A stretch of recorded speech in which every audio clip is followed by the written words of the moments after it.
teh tanpa gula, itu tidak akan terasa manis. Pasangan suami istri tanpa seorang anak, itu juga tidak akan terasa lengkap.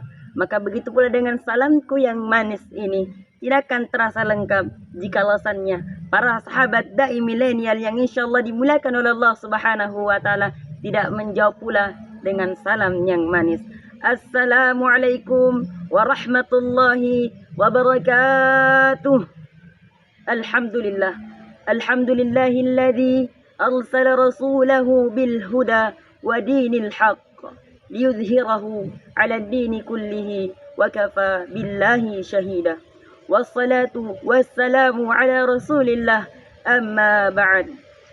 Para dewan juri yang arif dan bijaksana, beserta para sahabat dai milenial dimanapun Anda berada, marilah kita senantiasa meningkatkan kualitas kesyukuran kita di hadapan Allah Subhanahu wa Ta'ala. Mengapa demikian? Karena apa-apa yang kita dapatkan hari ini, apa-apa yang kita rasakan sampai saat ini, dan apa-apa yang kita peroleh hingga detik ini, wa ma bikum min ni'matin faminallah, semua itu merupakan datang dari Allah Subhanahu wa Ta'ala.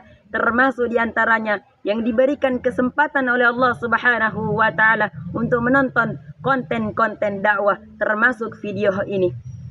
Tenang Miki, karena yang menonton video kali ini, insya Allah ada kabar gembira dari Rasulullah Sallallahu Alaihi Wasallam. Apa kabar gembiranya? Kata Rasul, man salaka tariqan, barang siapa yang menempuh satu jalan, yaltamisu fihi ilman, untuk sama-sama menuntut ilmu di jalan Allah Subhanahu wa Ta'ala, sahalallahu lahu tariqan, maka jalannya akan dipermudah oleh Allah Subhanahu wa Ta'ala. Kemana? Ke Afrika, ke Eropa, atau ke Koltim? Tidak jamaah sekalian, bukan. Tapi kemana pale? Ilal jannah, dipermudah jalannya menuju surganya Allah Subhanahu wa Ta'ala. Dan tak lupa pula kita kirimkan SMS kepada baginda Rasulullah Sallallahu Alaihi Wasallam. Tapi sebelum itu, sahabat sekalian jangan salah paham, karena SMS yang dimasukkan di sini adalah salawat mengiringi salam kepada baginda Rasulullah Sallallahu Alaihi Wasallam. Sahabat dai milenial yang insya Allah dimuliakan oleh Allah Subhanahu wa Ta'ala. Jika alasannya kita membahas tentang masa muda dan kesuksesannya, maka baginda Rasulullah Sallallahu Alaihi Wasallam merupakan kudwah, contoh, teladan yang memanfaatkan masa mudanya dengan sebaik-baiknya.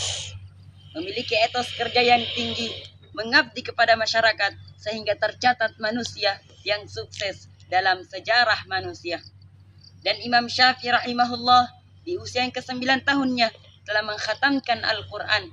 Di sana pula ada Imam Ibnu Sina, di usia mudanya telah menjadi bapak kedokteran.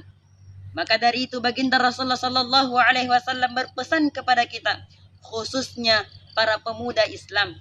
Apa pesan Rasulullah? Syababaka qabla haramika, manfaatkan masa mudamu sebelum datang masa tuamu.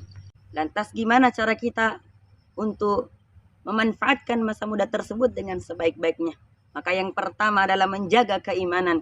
Kadang-kadang waktu muda itu maunya leha-leha, gak mau dikekang, maunya bebas. Itu semua boleh, bisa, asalkan kita punya rem, kita punya batasan. Apa batasannya? Keimanan kepada Allah Subhanahu wa Ta'ala.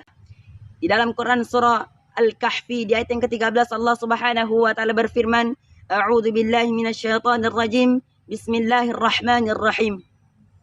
Nahnu naqussu 'alaika naba'ahum bil haqq innahum fityatun amanu bi rabbihim wa zidnahum huda. Di dalam ayat ini Allah Subhanahu wa Ta'ala memuji para pemuda Ashabul Kahfi. Mengapa? Karena mereka memiliki keimanan yang kuat serta berpegang teguh kepada perintah Allah Subhanahu wa Ta'ala. Yang kedua, giat belajar. Mengapa kita harus giat belajar? Mengapa harus kita bersungguh-sungguh dalam mempelajari ilmu-ilmu Islam? Salah satu jawabannya ada di dalam Quran surah Az-Zumar di ayat yang ke-9. Di situ Allah Subhanahu wa Ta'ala bertanya kepada kita. Apa pertanyaan Allah? Kul, katakanlah, hal yastawi, apakah sama alladzina ya'lamuna walladzina la ya'lamun, orang-orang yang berilmu dengan orang-orang yang tidak berilmu.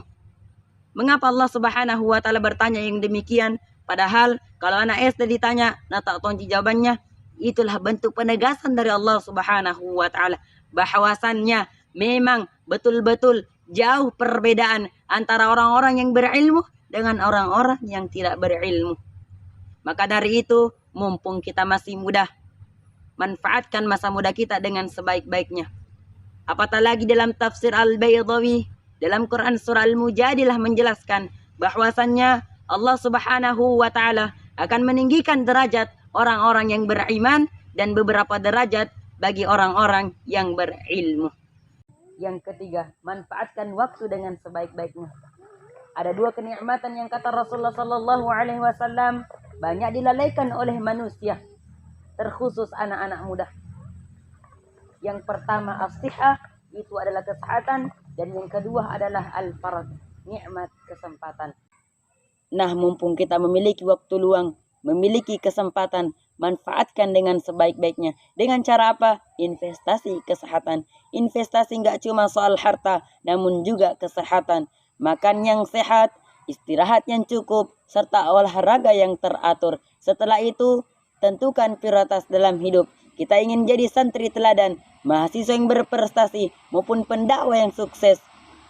Dan bersungguh-sungguhlah. Karena kata Rasulullah sallallahu alaihi wasallam, bersungguh-sungguhlah dengan apa yang bermanfaat bagimu, dan janganlah engkau sedikit pun merasa lemah. Sahabat Forum Dai Milenial yang insyaallah dimuliakan oleh Allah Subhanahu wa taala. Di dalam syarah kitab Tanbihul Ghafilin karya Syekh Samarkhandi mengatakan, menjelaskan bahwasannya pergunakan waktu mudamu dengan sebaik-baiknya. Karena apa-apa yang engkau kerjakan di masa muda, belum tentu engkau bisa kerjakan di masa tua. Dengan begitu, kita bisa muda berguna, tua bahagia. Wallahul muwaffiq ila thariq. Wassalamualaikum warahmatullahi wabarakatuh.